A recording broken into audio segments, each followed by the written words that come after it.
And now for my next trick. I will attempt to free myself without help from anyone.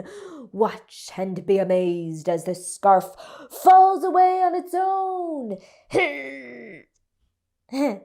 On second thought, anyone got some scissors? Anyone? Help! I need my hands to flourish my wand. Speaking of flourishing and help, that reminds me that today we're going to learn about flourishing with financial aid. So get your magic wands, pens or pencils ready, while we learn about financial aid types like grants, federal loans, and private loans, the free application for student aid, otherwise known as the FAFSA, and the fundamentals of financial aid, such as deadlines, award letters, college claims, and student debts. Let's get started. Abracadabra and away!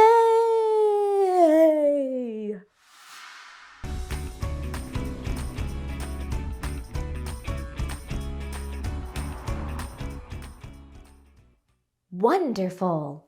And we'll start our magic show with financial aid types. Let's begin with grants. Grant money can come from the federal government, the state government, the university, or a private or nonprofit organization. Grants do not need to be repaid. The most well-known federal grant is the Pell Grant. It can be awarded in different amounts based on the student's financial need. Other federal grants are available through the U.S. Department of Education. Now, grants are designed for students with lower income families. So if you come from a higher income family, or if you received a large amount of scholarship money from other sources, you may be ineligible for certain grants, including federal grants. And since we're on the topic of federal student aid, let's take a look at federal loans. Under the main program for federal student loans, the Direct Loan Program, undergraduate students who are dependents can borrow up to $31,000. Students who identify as independent can borrow up to $57,500 in total. Be aware that federal loans are just that, loans. They will have to be repaid. They are fixed interest rate loans, which means that the interest rate for each academic year is set on July 1st, and that rate will remain the same for as long as the loan lasts. There are 4 types of federal student loans: subsidized, unsubsidized, plus, and consolidation. Let's take a look at direct, subsidized, and unsubsidized loans. On this chart, you can see the main differences. For subsidized loans, you must demonstrate financial need, whereas unsubsidized loans are available for any college student. Subsidized loans usually come with a smaller amount, while unsubsidized loans have higher limits. With subsidized loans, the Department of Education pays your interest while you are in college. However, with unsubsidized loans, the interest accrues or continues to grow while you are in school. Direct Plus loans are for graduate or professional students, or for the caregivers of dependent undergraduate students. The money from these loans are to help pay for education expenses not covered by other financial aid. While financial need is not an eligibility factor, a credit report is required. Direct consolidation loans are for students who have multiple loans. With a direct consolidation loan, you can combine all your federal loans together into one with a fixed interest rate, which means your interest rate won't get any higher. Be aware, though, that the interest itself will get higher, and you might have a higher interest rate in order to take the consolidation loan.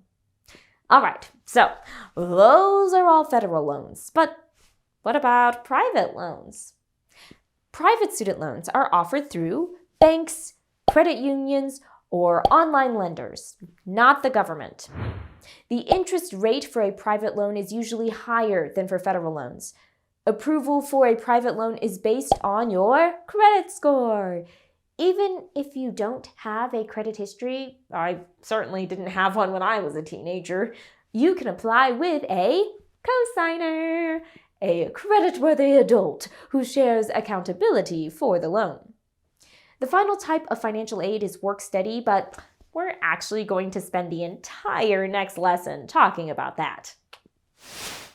Since we're on the subject of what's next, let's move on to our next magic trick in this show, the free application for federal student aid, or the FAFSA. The FAFSA is pretty much exactly what it says. It's an application used to determine college aid for students. The FAFSA is available to fill out online through the U.S. Department of Education's website. To fill out the FAFSA, you will need to create an online account with a username and password. Either you or your caregiver can complete the FAFSA. The first section will be your basic personal information like name, date of birth, and address. Then you will list the schools that should receive your FAFSA. Sending your FAFSA to a school won't signify your acceptance of their offer. You still have time to make up your mind. Afterwards, you'll answer a series of questions to determine whether you are a dependent or independent. If you are a dependent, you will need to enter your caregiver's demographic information. Next, you will enter the financial information section. And finally, sign and submit. Even if you think you might not qualify for financial aid, you should still fill out the FAFSA. You never know. You can begin filling out the form as early as October 1st for the following academic year. The deadline to finish the FAFSA for federal aid is June 30th, but many colleges set earlier deadlines, and you might receive more money if you fill it out earlier before everyone else. Get that money, honey! Now that you're excited to fill out that FAFSA, let's speed things along with our final magic exhibition, Fundamentals of Financial Aid. And the first fundamental is deadlines. Yet another thing to mark on your calendar. Pay attention to financial aid deadlines. They can be different for different universities and different between states. Many times financial aid is distributed on a first-come, first-served basis. So, be the first. When you receive financial aid, it usually comes to you in a letter or email. Typically, it will arrive in early spring. Usually, there will be instructions in the letter or email of any steps you need to take. Be sure to follow those instructions as soon as possible. Many times, you will be asked to log into your student account and officially accept all the financial aid offered by a specific date. If you don't accept by the deadline, your financial aid could be rescinded. Now, sometimes you may want to rescind some of that financial aid yourself. I know, that sounds wild, but just hear me out. Some universities say that they offer a full tuition coverage, but part of their financial package includes student loans. In my case, I would go into my account and turn down the student loan options offered to me. Some of you may be wondering, why would you turn down student loans? Isn't that just more money for you? Well, not exactly. Remember that loans are loans. You will have to pay them back. Usually, payments will begin 6 months after you graduate. And just like we learned in our earlier lesson, to go to college or not to go to college, student debt never expires and can affect your credit score in the future and your freedom to pursue a specific career. Freedom. Isn't that a lovely word? I'm so glad we got to learn about freedom with financial aid with financial aid types, such as grants, federal loans, and private loans, the FAFSA, including finding it and filling it out, and the fundamentals of financial aid with deadlines, award letters, college claims, and student debt. Well, I've got to come up with a new magic trick for my show, while you check out the supplemental materials for this lesson to prepare for our next class, where we'll learn all about winning with work study. Until then, keep constructing your college castle in the sky. Okay, let's try another magic trick. Oh, hey, maybe using this pencil wand will help. What do you think, pencil wand? Oh no. Oh, it's stuck.